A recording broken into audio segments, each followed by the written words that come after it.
नमस्कार। आज के व्याख्यान शब्द शिल्पी भगवती चरण वर्मा में आप सबका स्वागत, वंदन, अभिनंदन। प्रेमचंद और जैनेन्द्र के उपरांत भगवती चरण वर्मा व्यक्तिवादी विचारधारा के रचनाकार के रूप में साहित्याकाश में उभर कर सामने आए। 30 अगस्त 1903 में उत्तर प्रदेश जनपद उन्नाव के एक संभ्रांत कायस्थ परिवार के वकील श्री देवी चरण के ज्येष्ठ पुत्र के रूप में आपका जन्म हुआ। इनका देहावसान 5 अक्टूबर 1981 में हुआ। भगवती चरण वर्मा अल्प आयु में ही पिता और तदुपरांत ताऊ के निधन के बाद पारिवारिक उत्तरदायित्वों को वहन करने लगे। अर्थाभाव के कारण निरंतर परिवार का पालन पोषण करने के लिए इन्हें कार्यों में संलग्न रहना पड़ा। ये जर्जर रूढ़ियों, परंपराओं, आस्थाओं में विश्वास नहीं करते थे। इनके मतानुसार मानव धर्म वही है जो लोक मंगल पर आधारित हो। अतः संकीर्णताओं से युक्त धर्म इनकी दृष्टि में शोषण का प्रतीक था। उन्होंने अपने साहित्य के माध्यम से इस तरह की जर्जर रूढ़ियों, परंपराओं, आस्थाओं का खुलकर विरोध किया है। भगवती चरण वर्मा ने अपने साहित्य के सृजन का शुभारंभ कविता लेखन से किया। अल्प आयु में ही इनकी कविताएं तदयुगीन प्रतिष्ठित पत्र पत्रिकाओं में छपने लगी थीं। बहुत समय तक इनका मन कविताओं में नहीं रमा। उसके उपरांत इन्होंने साहित्य की अन्य विधाओं में भी लिखना प्रारंभ कर दिया। इस व्याख्यान में हम भगवती चरण वर्मा के 3 पक्षों को लेकर अपनी बात रखेंगे।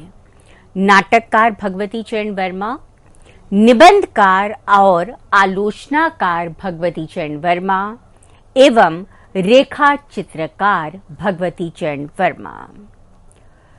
द्विवेदी युग में शास्त्रीय पद्धतियों पर अनेक अंकों और क्लिष्ट भाषा वाले नाटकों का सृजन होता था। ऐसे नाटक जन सामान्य के लिए सुबोध नहीं थे। इनके विषय ऐतिहासिक थे और इनमें दार्शनिकता का पुट था।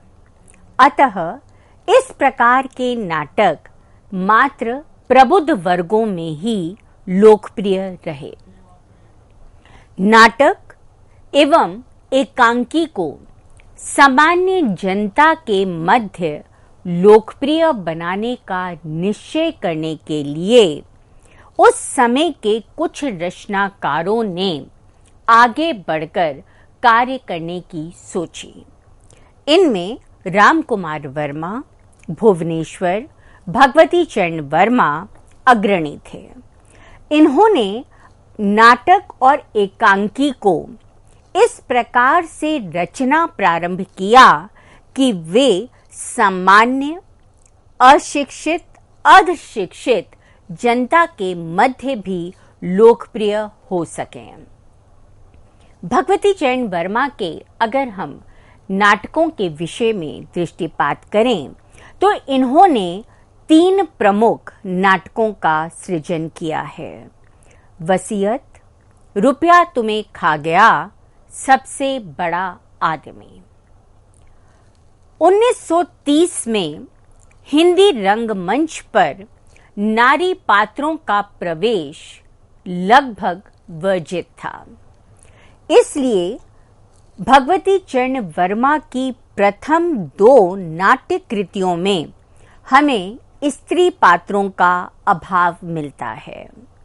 जहां कहीं भी स्त्री पात्रों का गठन किया भी गया है, वहां रंगमंच पर उनकी प्रस्तुति पुरुष पात्रों द्वारा ही की गई।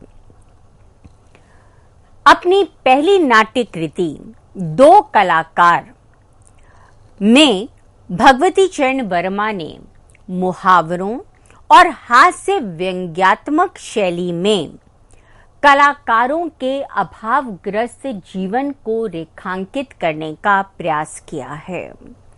किस प्रकार कोई कलाकार अपने क्षेत्र में अपना पूरा का पूरा जो उसका अभिनय है, जो उसकी कला है, उसको उभारने का प्रयास करता है, किंतु निरंतर इस प्रयास में उसे अर्थाभाव झेलना पड़ता है। धीरे धीरे वो कलाओं के प्रति विमुख भी होने लगता है।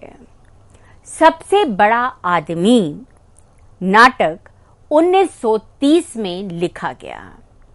ये एक ऐसे पात्र को लेकर लिखा गया था जो अपने छल कपट को आधुनिकता का पर्याय समझने लगता है। उसे लगता है अगर मैं दूसरे लोगों के साथ छल कर रहा हूं, अपनी स्वार्थ सिद्धि कर रहा हूं, तो इसमें कुछ भी अनुचित नहीं है। इस नाटक के माध्यम से नाटककार ने यह बताने का प्रयास किया है कि आधुनिकता की अंधी दौड़ में मनुष्य कितना स्वार्थी हो गया है, हम कितने आत्म केंद्रित हो गए हैं, सामान्य मानव मूल्य किस प्रकार निरंतर विघटित होते जा रहे हैं। रुपया तुम्हें खा गया नाटक वर्मा जी का पहला लोकप्रिय संपूर्ण नाटक है। 1955 में अमृतलाल नागर के कुशल नेतृत्व में इस नाटक का मंचन लखनऊ के बनारस बाग में हुआ और इसे वहां की जनता ने लोकप्रिय बनाया। दृश्य परिवर्तन के लिए उस समय रिवॉल्विंग स्टेज का अवलंब लिया गया था। इसके बाद जगह जगह इस नाटक का मंचन किया गया। बुझता दीपक वर्मा जी का दूसरा संपूर्ण नाटक है।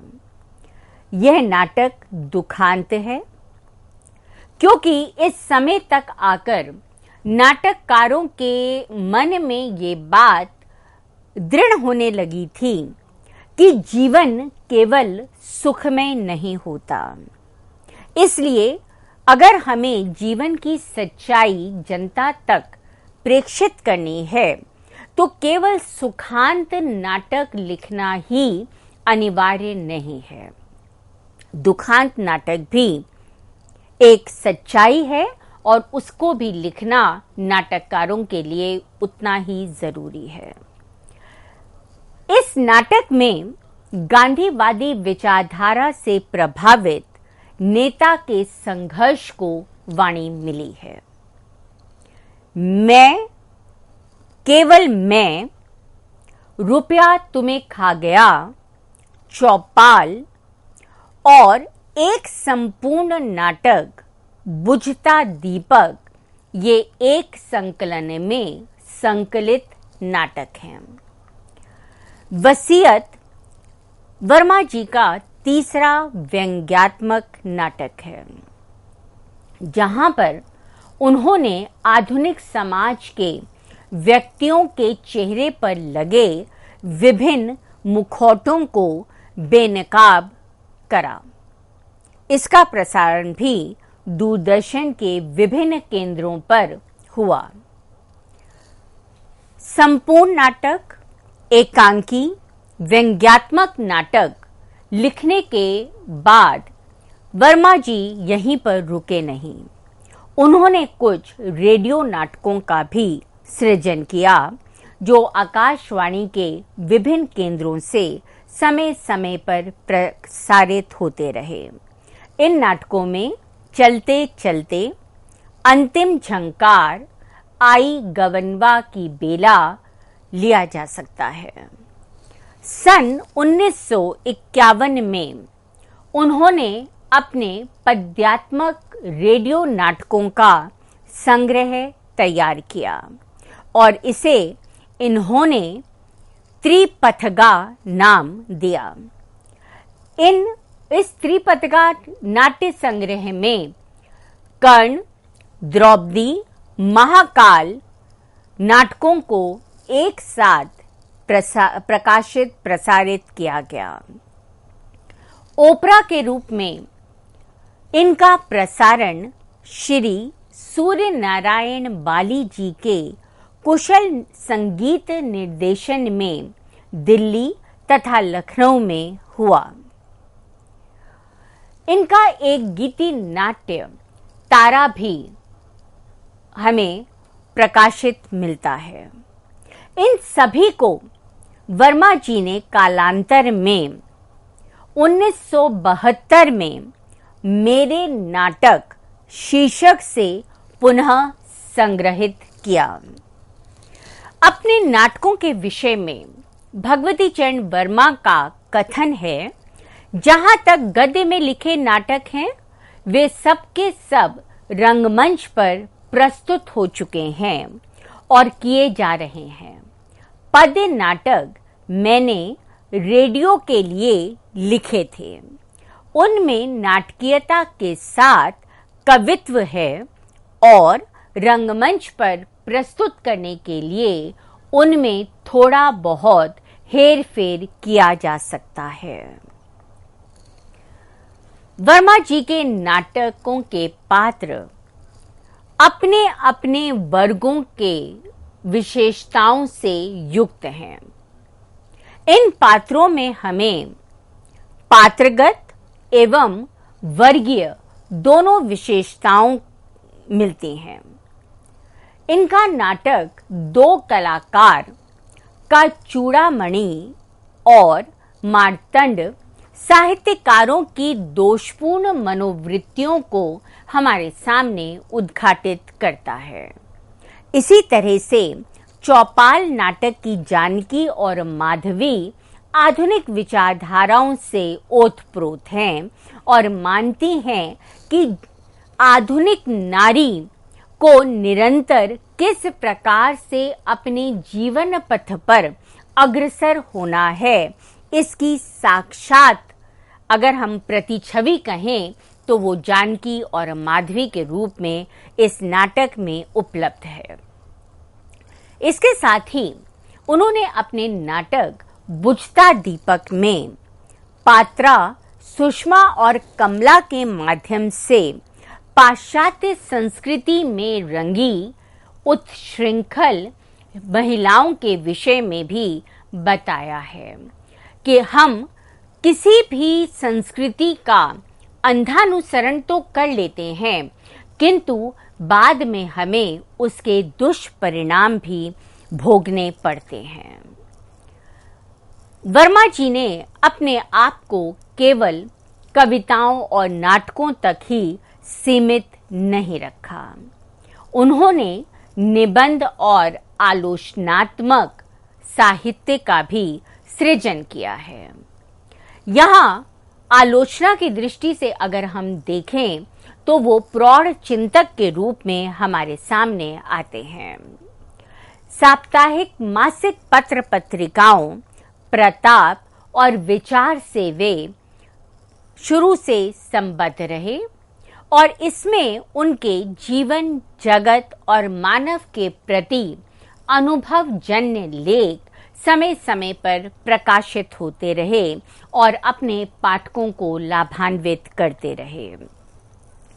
वर्मा जी ने अपने निबंधों के माध्यम से अपने पाठकों को अपने जीवन दर्शन से परिचित कराया। वर्मा जी का यद्यपि भाग्य और आस्था में विश्वास था, किंतु वो आंख बंद करके भाग्य पर जीना श्रेयस्कर नहीं मानते थे। उनके अनुसार मनुष्य को कर्म करते रहना चाहिए। अपने इसी जीवन दर्शन को उन्होंने अपने निबंधों के माध्यम से स्पष्ट किया है। इसके साथ ही उनका ये भी दृढ़ विश्वास था कि जन्म के साथ मृत्यु अनिवार्य है। अतः जन्म और मृत्यु के मध्य हमें जो भी जीवन मिला है उसका हमें सदुपयोग करना चाहिए। वो ये मानते हैं कि जिजीविषा मनुष्य के अंदर अहंकार को जागृत करती है, किंतु ये अहंकार दूसरों की भलाई में लगना चाहिए। उनके आलोचनात्मक निबंधों का संकलन साहित्य की मान्यताएं हैं, जिसमें उनके विभिन्न निबंधों से पाठक लाभान्वित हो सकता है। वर्मा जी ने रेखा चित्रों का भी सृजन किया। रेखा चित्रों के लिए अंग्रेजी में स्केच शब्द का प्रयोग किया जाता है। रेखा चित्र में शब्दों के माध्यम से रेखा चित्रकार उसी तरह से व्यक्ति और वस्तु का चित्र अंकित करता है जैसे कोई चित्रकार कैनवस पर तुलिका के माध्यम से विभिन्न रंगों का चयन कर अपनी भावनाओं को अभिव्यक्त करता है। रेखा चित्रकार का लेखक अपने द्वारा चित्रित व्यक्ति अथवा वस्तु से किसी ना किसी रूप में प्रभावित अवश्य होता है।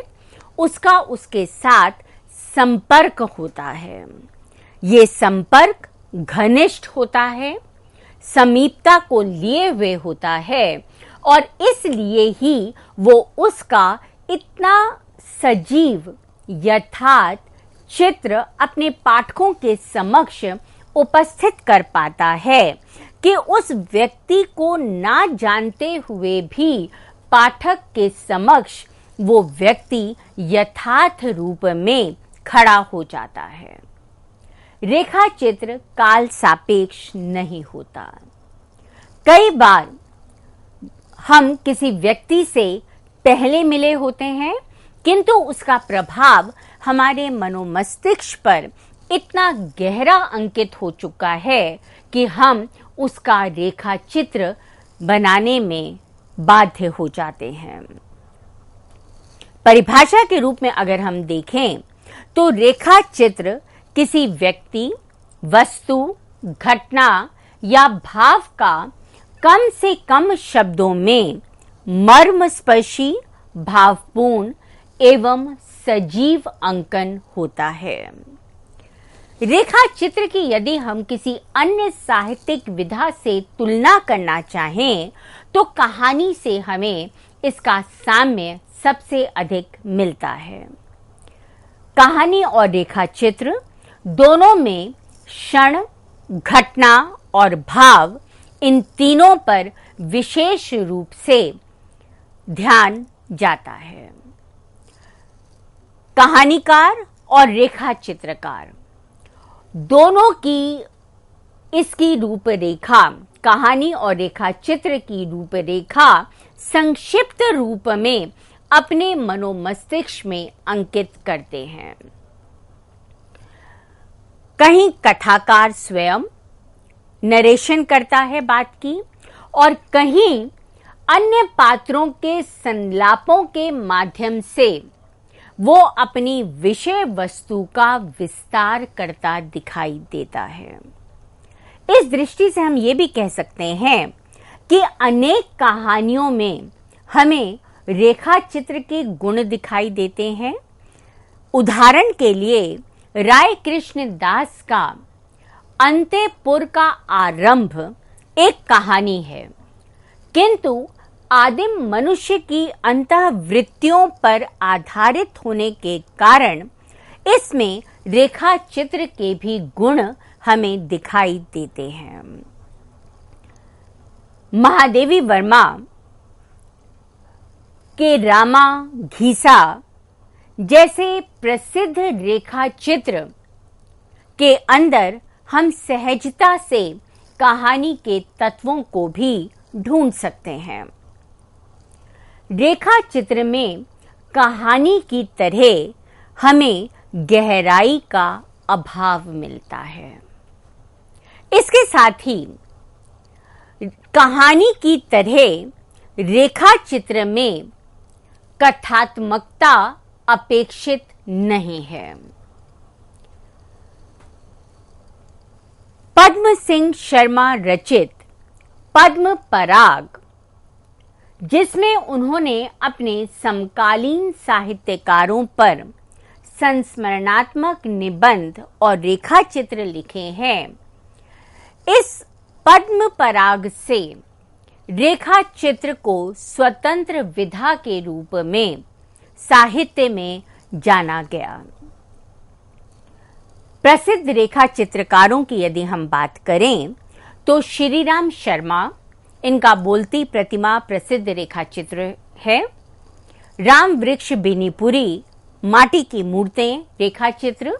महादेवी वर्मा के रेखा चित्र संस्मरण, जिनमें अतीत के चलचित्र, स्मृति की रेखाएं, पथ के साथी, श्रृंखला की कड़ियां, इनमें इन्होंने कुछ ऐसे व्यक्तियों के रेखा चित्र अंकित किए हैं जिनसे ये पहले मिल चुकी हैं और उन्होंने इन्हें कभी ना कभी प्रभावित किया।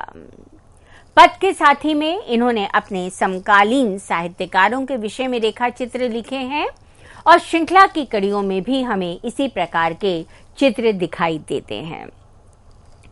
रेखा चित्र से प्रकाश चंद्र गुप्त का रेखा चित्र का रूप उभर कर हमारे सामने आता है। विष्णु प्रभाकर का जाने अनजाने प्रसिद्ध रेखा चित्र है। भगवती चरण वर्मा की अगर हम बात करें तो उनका रेखा चित्र संग्रह ये साथ और हम, इसमें उन्होंने अपने कवि मित्रों के साथ साथ उनके अपने संबंध एवं उन कवियों के व्यक्तिगत संबंधों को रेखांकित करने का प्रयास किया है। इन कवियों में मैथिली शरण गुप्त, सुमित्रा नंदन पंत, बालकृष्ण शर्मा नवीन, महादेवी वर्मा, दिनकर, हरिवंश राय बच्चन और नरेंद्र शर्मा के व्यक्तित्व और उनके साथ भगवती चरण वर्मा के संबंधों को हम इस संग्रह में बखूबी देख सकते हैं। इस संग्रह के रेखा चित्रों में किस प्रकार से ये सभी कवि सरल थे, सहज थे, संवेदनशील थे, के साथ साथ उनके साहित्यिक अवदान से भी पाठक परिचित होता है।